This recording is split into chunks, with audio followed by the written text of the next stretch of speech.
新品上桌。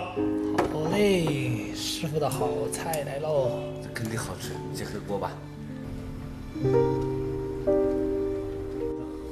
这是我们后厨的三兄弟，准备在下个季节准备出的一道新菜。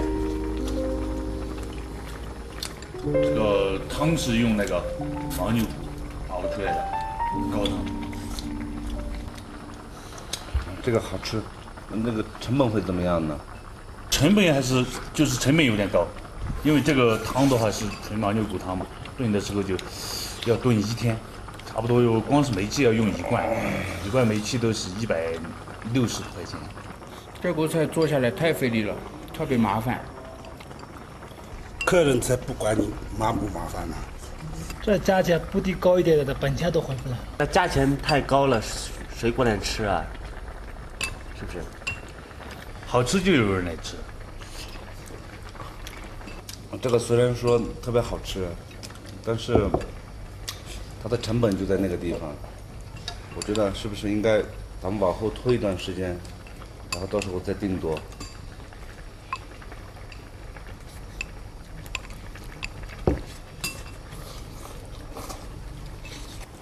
1年前，6个兄弟在北京一家大众5星级藏餐厅打工，而如今他们回到高原，在甘孜香城县开店引客，自己当老板。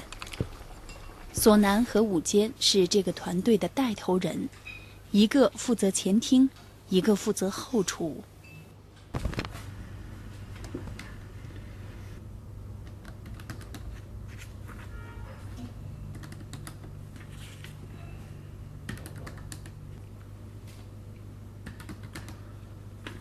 之前自己是员工嘛，然后很多东西的话不用自己太执意的去考虑，然后很多东西的话，老板安排什么咱们就干什么，很多东西的话就是别人说什么我们就做什么。但是现在不一样，现在的话就是因为自己要负责嘛，然后把所有的大家都叫过来在这里，然后如果吴坚哥我们2个没有把所有的事情一步一步的做到位的话，这到时候最后让大家，就是对大家很难交代。最好的交代就是生意兴隆，而其中的关键是做出最受欢迎的新菜品。武坚带着徒弟来到菜市场，期待有所收获。开家的生意好不嘛？生意啊，凑合。这是看起来水汪汪的，很漂亮，但是对于我们来说，我们也做的是一种品质，就要看菜不一定好看的就是好东西，有的长得很难看，全是有虫吃过的，这种的就是比较好的菜，蔬菜，知道吧？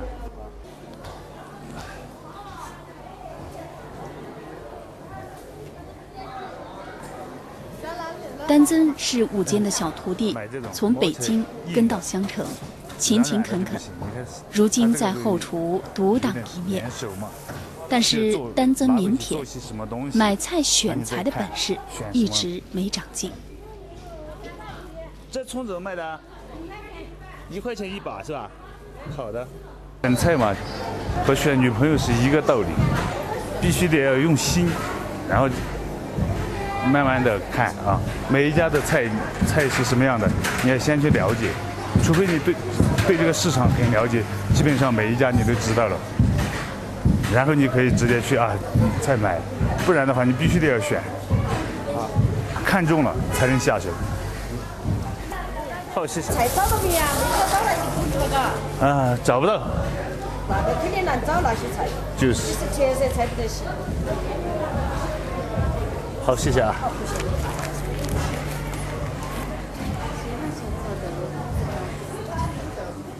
时令蔬菜还没上架，山上的蘑菇还未成熟，武坚师徒这一趟又是无功而返。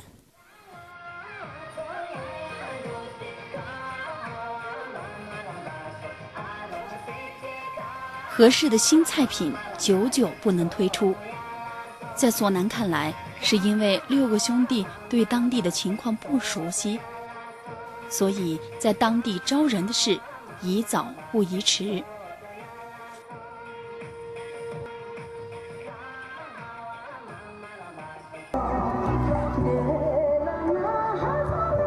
希望的话，能招到咱们的那个第一个员工吧。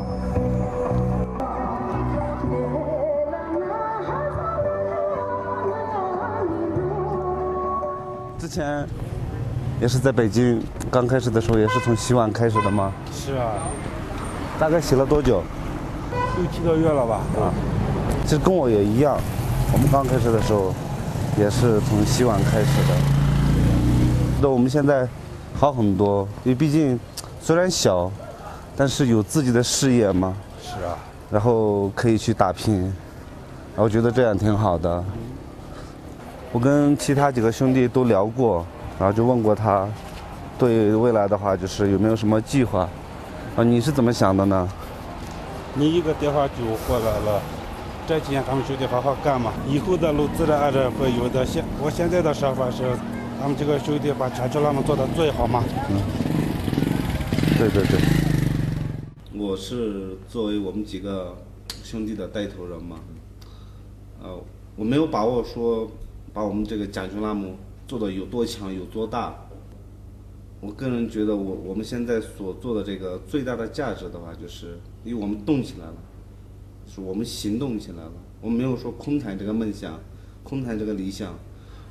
我觉得我们已经在路上了。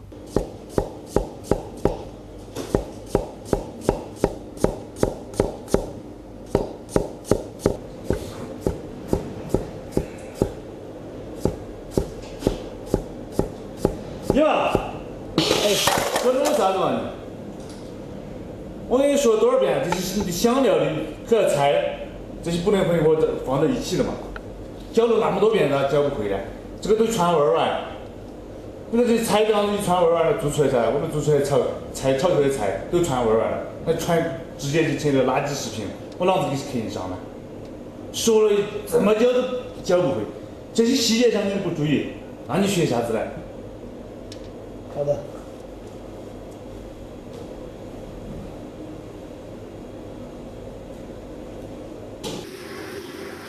尼玛本来是前厅的服务员，后来为了学得一门手艺，便跟着武坚学习。在外他们是兄弟，进了后厨以师徒相论，挨骂是常有的事儿。好，上菜。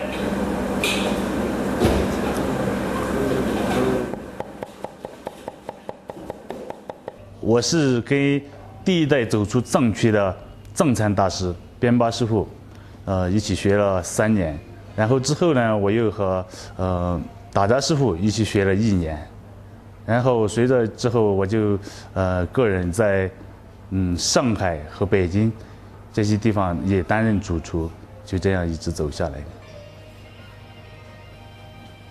师傅。斌哥，今天咱们家上座率还挺好的。哎，喝点水。哎，刚刚把你妈给训了一顿。这小伙子平时，哎，还可以，挺好的，也很比较认真，就是吧，细节上一点点把不住。其实也没什么大的问题，就是小细节。没事没事，工作嘛都是。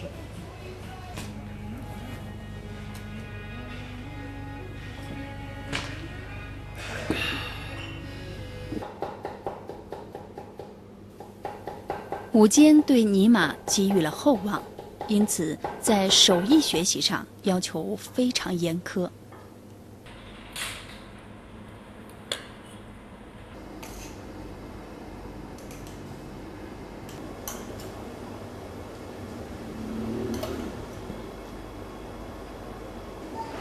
好。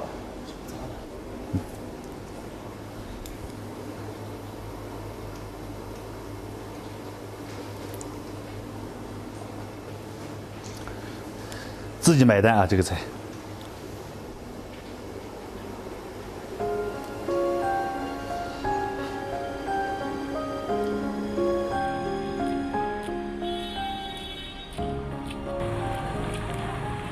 当时师嘛，我在那个前朝服务员嘛。再然后来我想了一下，就是自己也没什么能力，也没什么那个学历，没有上过学。再自己想一下那个学一下那个手艺，也挺不错的，挺好的。这当时就是那样想的。再然后给师傅说我有学那个厨师。当时那个情景，啊，就是哭得稀里哗啦的，说是一定要跟我一起学习。然后我就觉得这个孩子也有那个心。而且这孩子也很聪明嘛，上进心那些都很强的。我觉得师傅人挺好的，脾气有点大。对，有时候他做错什么事情，就是那个该骂的时候骂了，该那个说的时候说了。你说这么好一个有这个心的孩子，你说。给自己一个希望，也给他一个希望。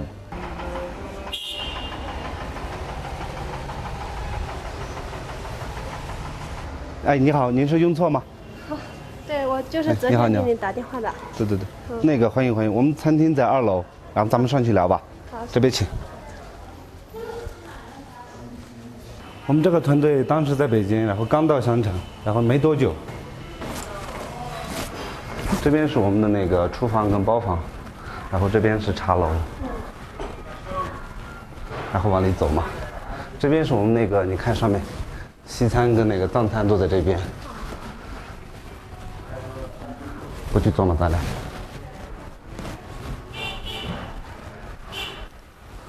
走着吧。雍措是第一个来应聘的当地人，索南认真的应对，期待遇到志同道合的人。你是怎么想到这边来工作的呢？因为我就是2016年毕业于省藏校，就目前还没有找到一个稳定的那种工作，想到这边来看一看，就来这里了。你做餐饮这个服务这块是你长久的计划呢，还是说你只是短暂的在这边留一下，然后以后还有你要想去的地方？我就想先试一下，看我能不能胜任这个工作。如果做得好，我可以就待得比较长一点，可以让。如果我真的干不了，或者是驾驭不了这个工作，我也只能是短期的那种。对。索南10几岁外出打工，被这样面试过几十次，他很欣赏雍措的坦诚，决定第2天开始试用。这里吃的菜好不好吃，就师傅说了算。兄弟们吃的好不好吃，我说了算。大叔，以后鸡蛋炒饭里面要放记得要放鸡蛋哦。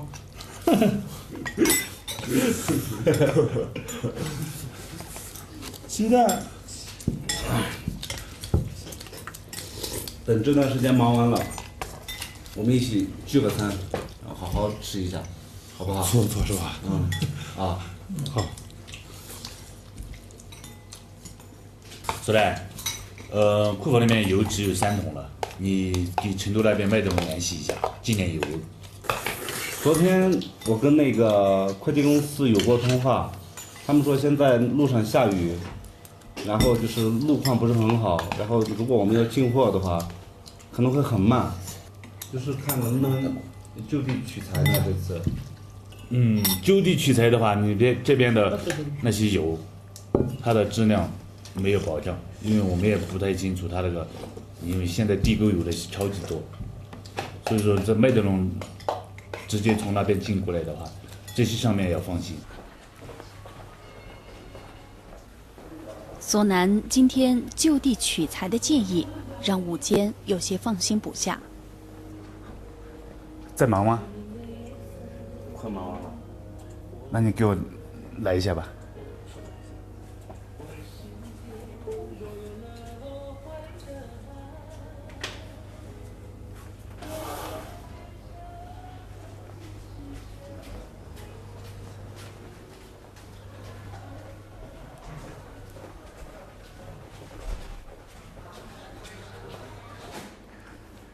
首来你看一下，这儿就是那个我在单子上给你开的，要从成都买回来的东西。为什么后厨指定要让你买这些呢？因为这些都是从麦德龙买进来的，因为麦德龙帮我们把过一次关的，所以说它的品质上是比较放心一点的。我这几年一直都用的是这个油，因为我觉得这个油基本上是没什么问题的，质量是有保障的。虽然说它贵一点，但是贵就贵一点嘛，因为我们做的全都是好的那种牌子的东西，有保障的这样的嘛。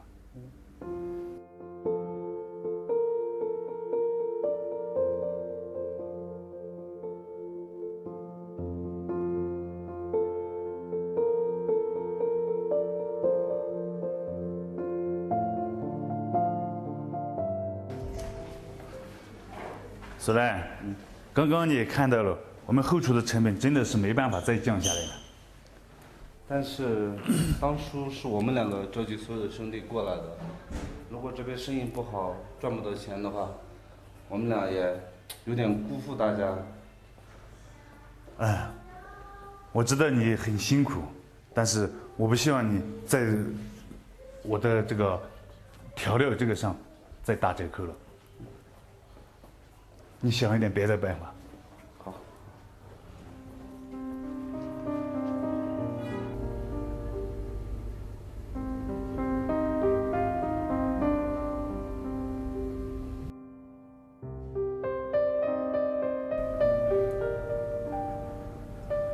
生意好做吗？我们把所有的这些能做的东西，就是做到极致。然后把所有的菜品的质量，然后品质一定要达到我们想要的那个要求，这样的话就是市场，然后客人会认同我们这些东西，之后的话就是顺理成章的，我们应该能得到我们想要的东西。但是打开市场和塑造口碑需要漫长的时间积累。索南作为带头人，害怕长时间的入不敷出。你想去做这个事情，你想去做那个事情，都是空谈。你有一定的这个实力，你才能去做其他的事情。像别人做的一样，那可能就不行，因为我们首先要做我们的最主要的。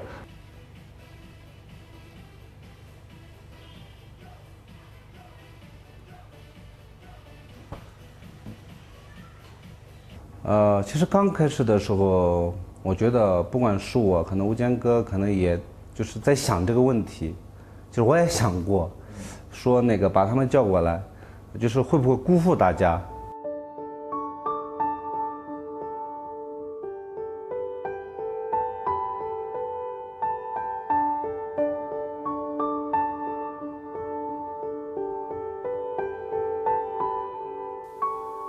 伍坚比索南乐观，他坚信识货的人更多，他坚信让兄弟们有进步，就是不辜负。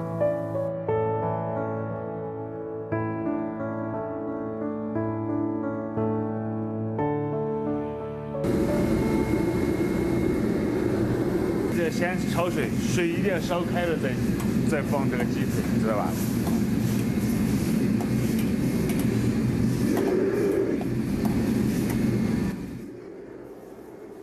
伍坚发现香橙土鸡很美味，他决定把自创的藏香鸡做法传授给尼玛，也当做下一个季度的新菜品。油温把它烧到60-70成熟，温度要高一点。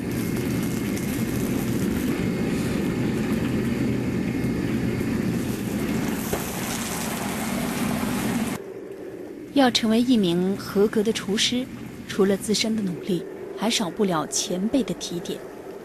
尼玛明白这些，也很珍惜每一次的学习机会。浓稠收完这儿可以了。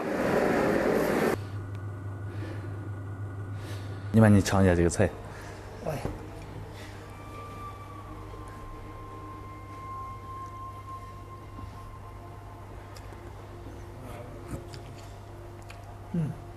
好吃。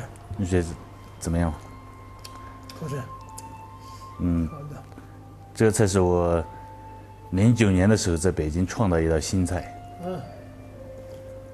然后当时在北京做的时候，这道菜很受欢迎，也是经过了无数次的改进再改进。现在教了你怎么炒嘛，这样你要记在脑袋里面，自己做个笔记，把它记下来。记好。然后就一步一步我们来。你现在这个会炒了，然后我再教你做这个酱怎么做，一步一步来嘛。就是它这是一个过程。好吃。以后，不管你跟我还是不跟我，还是去别的地方去做，那么首先进了厨房，做菜最讲究的就是原材料一定要好，绝对不可以偷工减料。一道菜好不好，60%取决于原材料，那我们40%才取决于我们厨师，知道吧？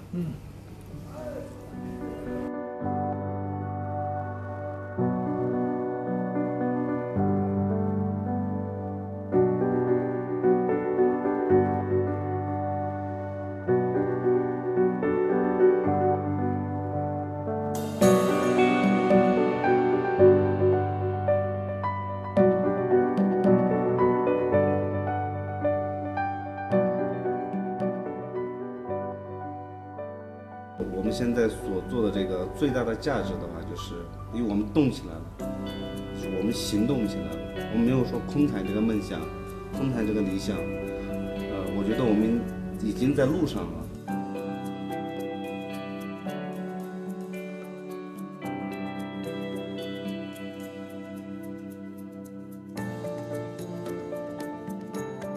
我希望早日学好我的手艺，我回去老家那边开一个小餐馆之类的。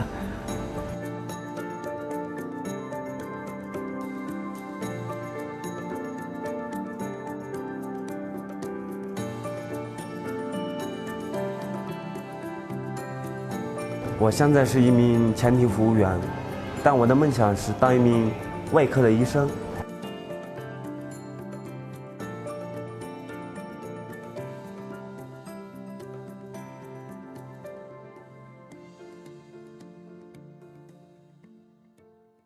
我想带更多的徒弟，然后让更多的人爱上美味的藏餐。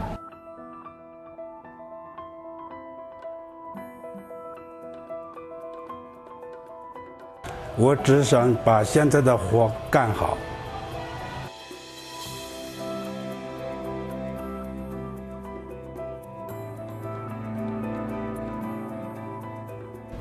我的梦想很简单，就是师傅到哪里我就到哪里，跟着师傅好好学手艺。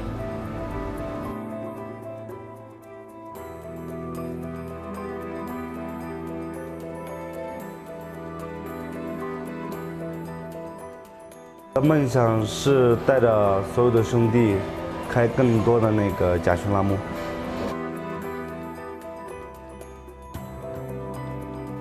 这就是6个兄弟的故事，他们各自抬头仰望星空，他们共同脚踏实地追梦。奔跑吧，兄弟！追梦路上，彼此照应。